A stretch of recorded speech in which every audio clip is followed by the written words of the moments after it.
Guys, I'm gonna show you how to pan sear a beautiful ribeye steak using that Ninja Foodi NeverStick 10-inch frying pan. Coming up. This is Cooking with CJ, the show about cooking, drinking, barbecue, and all the other stuff that goes along with it. I am not a chef, I am not a bartender, I am not a pit master, but I play all three on TV. I'm gonna show you how to make quick, easy, tasty recipes and have a little bit of fun along the way. So let's get this party started. What's up, everybody? Welcome to Cooking with CJ. I'm CJ, and thank you for being here today and joining me on this journey of food gloriousness. That's a new one. I like that one. I think I'll stick with that one. Food gloriousness. I'm in. All right, guys. Like I said, we're going to be cooking a big old, dude, this thing is about 2 inches thick. I have it trussed up so it stays together nice and tight, and we're gonna put it on that new 10-inch Ninja Foodi NeverStick pan. Now, their claim to fame on this one is that you can take it from the stove to the oven. All right, so I'm testing that theory out tonight because I got a big old ribeye right here. Don't mess that. Thank you. And I don't want to mess it up, no. And it's just too thick to just sear on a pan alone. We need some time in the oven, okay? So we're gonna get a nice heavy duty sear on it, and then we're gonna put it in the oven, finish it up. We're gonna butter baste it with a little garlic and a little rosemary. It's gonna be amazing. But like I normally do, I dry brine this steak. I put a bunch of kosher salt on it, let it sit out for an hour, hour and a half, right? Got nice and sucked all that salt in, pulled out some of that moisture. Now it's time to get it on that. I want to call it a skillet because they claim that you can do things like a cast iron skillet, so we're gonna see. Get over to the stove, not the Ninja Foodi station. Let's start cooking this bad boy. All right, come on. All right, y'all, let's get the heat on. We are turning up the fire on this bad boy. We're gonna take it high. We want it hot and heavy. We want a great sear on there. Over here we have a couple sprigs of rosemary, a few garlic cloves already smashed, some butter. We're gonna do a couple nuggets of butter, and that's it. We're just using the salt that's on there. We'll finish it with a little salt and pepper, but I don't like to put pepper on the steak while I'm doing the searing process because it get burned easily. No one wants burnt pepper. All right, team, it's time to let this go. Oh, you hear it? I'm gonna get a little closer. Hear that sizzle? All right, we're pushing it down. We're getting a good crust on it. Once we flip it, we'll add the butter, the garlic, and the rosemary.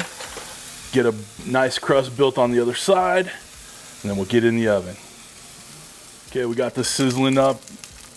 We're gonna let it go for about a minute or so. We want it to be as wall-to-wall pink as possible. There's gonna be a little bit of gray on the edges, so we're just gonna let it go a minute or so, give it the flip, a minute or so, and then get in the oven to finish up. Okay, it's time to flip this bad boy over. Ooh, look at that crust. Oh yeah. All right, we're gonna give it a little bit more cooking time, and then we'll add our butter, our rosemary and garlic, and start basting this bad boy up. Okay, time to get that butter. Oh, get over here, get that butter in. Get our rosemary sprigs. Whoa, fumble. That garlic in there. Okay. What do you say we get one more in there? One more little nugget. All right, now we're just gonna baste.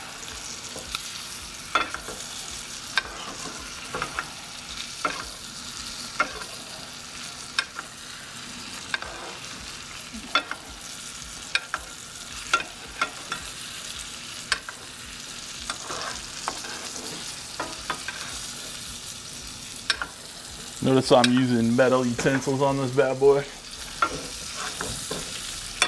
These pans are metal utensil safe.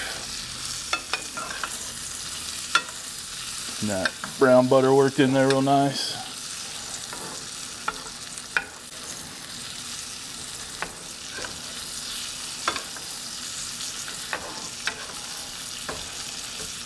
Okay, basted it a long time here. Give it a little extra loving. All right, now let's go get it in the oven. All right, we have our oven at 350.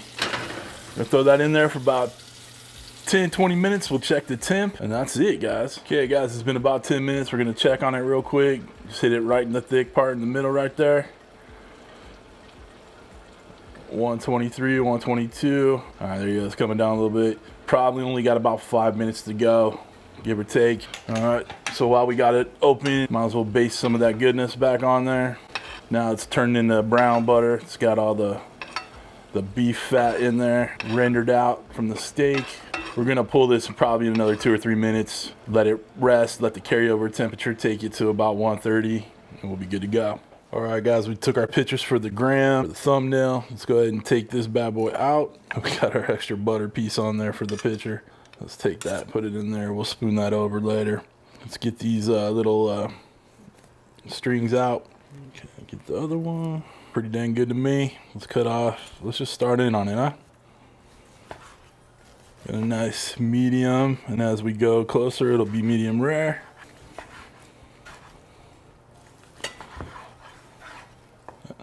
As we go closer to the middle, it'll be medium rare in the middle. There we go. Not wall-to-wall pink, but pretty dang good to me. Last thing we're gonna do, got a little of this black pepper salt. We use that to finish it off. Just a little dusting over the top. That's the dish, guys. I'm pretty sure it is close to perfection as can be, but let's cut a little bite off. All right. Oh yeah, babe. Good stuff. Guys, definitely give this a shot. All right, just to recap, we seared it up for about a minute on one side at really high heat, flipped it over, seared it for another minute, added the butter, the garlic, the rosemary, butter basted it for a little bit, popped it in a 350 oven, about 15 minutes, until we got to about 125 internal. Let it rest. We're good to go. All right, guys. If you want to get yourself some of these NeverStick pans and pots from Ninja Foodi, links down below. If you want to get yourself one of those Doll Strong knives, one of these cutting boards, Christmas is coming, guys. Make sure you hit this up. There's coupon codes down below. Help the channel out. If you want to join CJ's crew for real, hit that join button. Make sure you hit that thumbs up. Comment down below. Subscribe. All that good stuff that you're supposed to do on YouTube videos. That's it for this one. Thank you all for stopping by. Thanks for cooking with CJ. Take care.